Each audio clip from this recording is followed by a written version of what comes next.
Hello friends, welcome to my channel. उम्मीद करती हूँ आप सब खुश होंगे, आबाद होंगे और अपने अपने घरों में महफूज होंगे।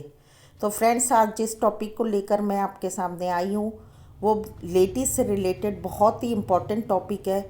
और बहुत सारी लेडीज़ जो हैं अपनी शादी के बाद इस टॉपिक पे जिस पे मैं बात करने जा रही हूँ उस एहसास के तले बहुत बार उनको बहुत नुकसान उठाना पड़ता है।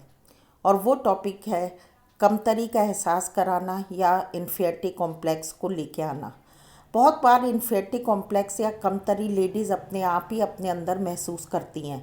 कभी वो अपनी हाइट को लेकर कमतरी का एहसास करती, कभी अपने कॉम्प्लेक्स को लेकर कि वो बहुत काली हैं, उनका रंग साफ नहीं है, कभी अपने नैन नक्शे को लेकर, कभी अपने मोटापे को लेकर, कभी अपनी एजुकेशन को लेके, अपने हुनर को लेके, ऐसी बहुत सारी चीज़ों को लेके लेडीज़ खुद ही ले आती। लेकिन मैं यहाँ पर इन्फियरिटी कॉम्प्लेक्स जो ससुराल में जिन लड़कियों की नई शादी होती या शादी को कुछ ही साल हुए होते हैं, तो उनको जब ससुराल वालों की तरफ से कमतरी का एहसास कराया जाता है तो उससे उनका जो ग्रोथ होता है, उनका जो पर्सनैलिटी डेवलपमेंट होना चाहिए वो रुक जाता है और बहुत ज़्यादा दिल टूट जाता है, गमज़दा हो जाता है। तो फ्रेंड्स, हम देखते हैं कि कई बार इन लॉज जो होते हैं या ससुराल के लोग जो होते हैं, ससुराल की तरफ से कई लोगों के कहे हुए अल्फाज ऐसे होते हैं कि जो हमें यह एहसास कराते हैं कि हमारे अंदर कोई भी अच्छी बात, कोई खूबी नहीं है। जैसे कि आपको बात करने का सलीका नहीं है, आपको उठने बैठने का सलीका नहीं है, आपके अंदर मैनर्स एटिकेट्स नहीं है, आप महफिल में चार लोगों के साथ बैठ के बातचीत नहीं कर सकती, आपको पहनने ओढ़ने का तरीका नहीं आता। तो ऐसे बहुत सारी चीज़ें होती हैं। तो मैं आपसे ये कहना चाहती हूँ कि जब भी कभी आपके इन लॉज के द्वारा या आपके ससुराल में ऐसे शब्द कहे जाते हैं तो आप उसको लेके अपने अंदर बिल्कुल भी कमतरी का एहसास ना लाएं। आपकी जो पर्सनैलिटी है, आपने जो सीखा है और आप जो जानती हैं उस पर मजबूती से खड़ी रहें। और जब कुछ बातों को लेके आपको कहा जाता है तो उस पर ध्यान दें। कभी कभी हमारी भी गलती होती है कि हम लेडीज़ जो होती हैं कई बार पहनने ओढ़ने में या किसी बात में बहुत जल्दबाजी में किसी बात को कह देती हैं जो एक हंसी का मजाक का रीज़न भी बन जाता है, या फिर बहुत ज़्यादा हड़बड़ी में हम कोई ऐसा काम कर देते हैं। तो हमें थोड़ा सा ध्यान से स्मार्टली चलना चाहिए, क्योंकि जब नई शादी होकर कोई लड़की जाती है तो उसके छोटे से छोटे कामों पर ध्यान दिया जाता है और हर बात को उसके मायके से, उसकी माँ से और उसके माँ फैमिली वैल्यूज़ से जोड़कर उन बातों को देखा जाता है।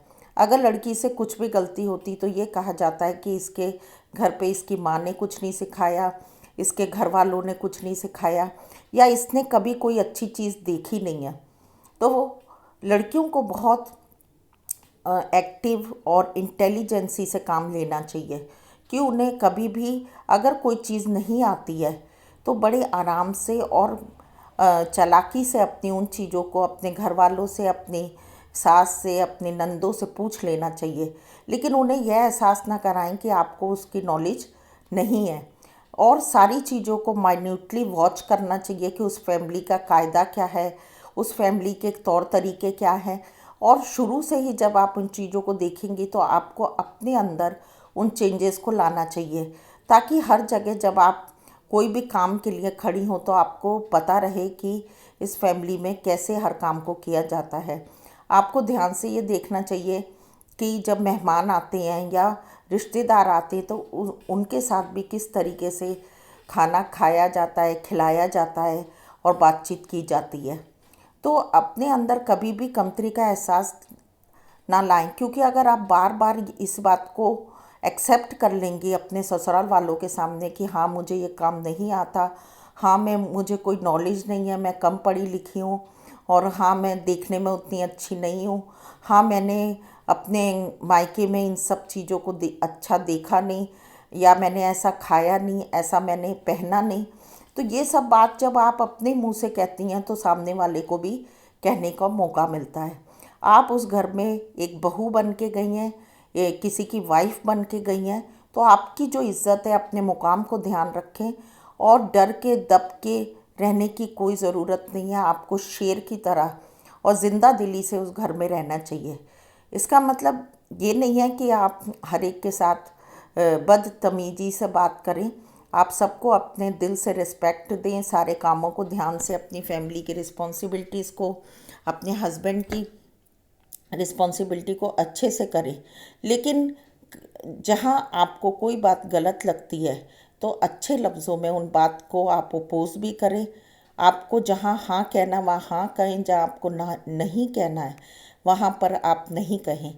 बहुत बार ऐसी फैमिलीज़ होती हैं जो पैसों में काफ़ी ऊंचे ख़ानदान होते हैं, लेकिन वो ऐसी जगह भी रिश्ता कर लेते हैं जो उनसे थोड़ा सा पैसों में या फाइनेंशली वीक होते हैं, कि इसलिए कि उस घर की बेटी आएगी तो ज़्यादा अच्छे से घर को संभाल पाएगी, देख पाएगी। लेकिन जब वो उस घर की बेटी को ले आती हैं कोई गरीब ख़ानदान की या अपने से कम फाइनेंशियल स्टेटस वाली फैमिली से, तो उसके बाद वो उस बेटी को बिल्कुल नौकरानी बना कर रख देती हैं। वो ये भूल जाती हैं कि हम उसे ब्याह कर लाए, वो हमारे घर की बहू है, लेकिन उसके ऊपर इतने ज़्यादा काम, इतनी जिम्मेदारी और सब कुछ डाल दिया जाता है और हर चीज़ को ये कहा जाता है तुम्हारा फ़र्ज़ है, ये तुम्हारी जिम्मेदारी तुम्हें करना ही है। और जबकि वो सुबह से लेकर रात तक लगी रहती है, तो तब रात में आके उसके हस्बैंड की शिकायत रहती है कि तुम्हारे कपड़े गंदे हैं, तुम्हारी शक्ल देखो कैसी हो रही है। जो लेडी सुबह से लेकर रात तक अपने घर के कामों में, अपने इन लॉज को खुश करने में, इतनी सारी जिम्मेदारियों में लगी, वो हर समय टिप टॉप कैसे रह सकती है। तो जब भी ये सब चीज़ें आपको फेस करनी हो तो आप उनको खुल के कहें कि मेरे पास इतनी ज़िम्मेदारी, मैं हर समय ऐसे नहीं रह सकती। अगर आपको लगता है कि मैं इतने अच्छे से रहूं तो आपको अपने पेरेंट्स से बात करने की ज़रूरत है। और मैं यही न्यूली मैरिड जो लेडीज़ हैं उनसे यही कहना चाहती हूँ कि आप सारे कामों को करें, लेकिन जहाँ आपको आराम का टाइम चाहिए उसके लिए भी आप खुल के कहें कि मुझे ज़रूर 1-2 घंटे का रेस्ट भी चाहिए। जहाँ आपको अपने पर्सनल कामों के लिए कुछ समय चाहिए, उस बात को भी आप खुल के बताएं। ऐसा ना हो कि आप सुबह से रात तक रसोई में लगे रहें, सुबह से रात तक आप पूरे घर की तामीरदारी में लगी रहें और अपनी ज़िंदगी को, अपना वजूद को पूरा ख़त्म कर दें। क्योंकि ये सब जब हम इतना डिवोटेड होके काम भी करने के बाद, कई बार लेडीज़ को इसी बात का कहा जाता है कि आपको किसी बात का शऊर नहीं है, क्योंकि वो भूल जाती है। और कई बार ऐसे जो नई लड़कियां होती हैं वो अपनी सारी कमियों को, अपनी सारी बातों को बता देती हैं। तो ये बात भी लड़कियों को ध्यान रखना चाहिए कि आप अपनी पुरानी या अपने कमियां या अपने मायके की अगर कोई ऐसी बात है जिसमें बहुत कमी थी, या आपने कुछ ऐसा गरीबी को अपने घर में देखा, या आपने कुछ चीज़ों के लिए आप परेशान थी लेकिन आपकी ससुराल में बहुत ज़्यादा है, तो आप फिर भी उस बात को ना कहें कि मैंने इन चीज़ों को कभी इंजॉय नहीं किया। क्योंकि जो भी आपके पेरेंट्स थे, जिस भी स्टेटस में थे, उन्होंने जो अच्छा कर सकते थे वो आपको आपके लिए किया और आपको पाल पोस के अच्छा बड़ा किया। तो आपको मजबूत रहना चाहिए और अपने हर काम में सलीके से करने की खुद भी कोशिश करनी चाहिए। आपको अपने लिए खुद समय निकाल कर अपने को पहनना ओढ़ना और आपका अच्छे से साफ़ सुथरा रहना भी बहुत ज़रूरी होता है। तो जब आप खुद अपने राइट्स के लिए बात करेंगी, आप बताएंगी या अपने आप को ऐसा शो नहीं करेंगी कि मैं किसी चीज़ की मुझे नॉलेज नहीं है और मैं बहुत चीज़ों को जानती नहीं हूँ और मुझे इतना ज़्यादा सहूलियत नहीं मिली, या मैं कहीं घूमी फिरी नहीं हूँ जो मैंने कुछ देखा है। आज मोबाइल सबके हाथ में है, आप अपनी नॉलेज को इंक्रीज़ करें।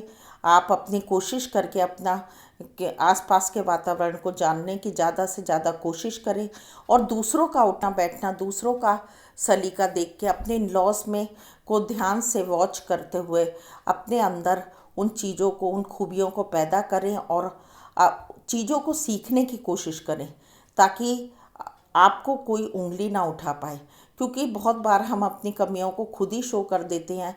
तो सबसे बड़ी बात यह है कि किसी ने अगर आपको किसी बात के लिए आपको कम एहसासी कराई है, तो उसकी इतनी हिम्मत कैसे हुई? क्योंकि कहीं ना कहीं आपने ही उस पर्सन के सामने अपने आप को कमज़ोर दिखाया है।